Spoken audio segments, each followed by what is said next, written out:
Another area of security, of course, which is quite important, is everything around credentials. And actually, it's one of the biggest challenges when it comes to running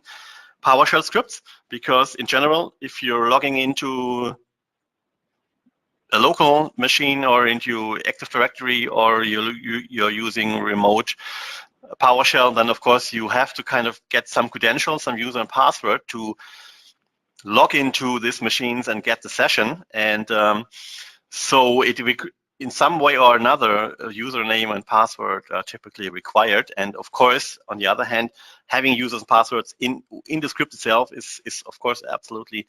no-go. So there are possibilities to, especially when it comes to the interactive usage of PowerShell, where you can make sure that the passwords are not being stored in clear text, that you put it into a encrypted password file, for example, which is something that you can do. But also for this, you have to keep in mind that if you have an encrypted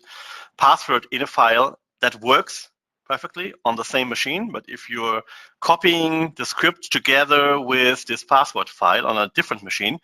it will not work. So this brings up the question, how can that be used if you have multiple people should be able to run scripts, if you have scenarios where passwords have to be changed regularly? How can that work, especially in the context of delegating things, and to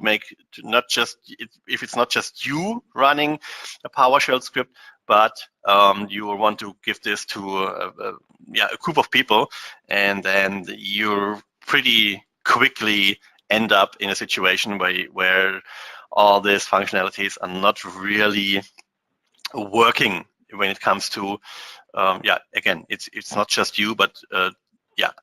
people in the team, maybe people in the help desk area, or if you want to even go to the level of delegating things to end users.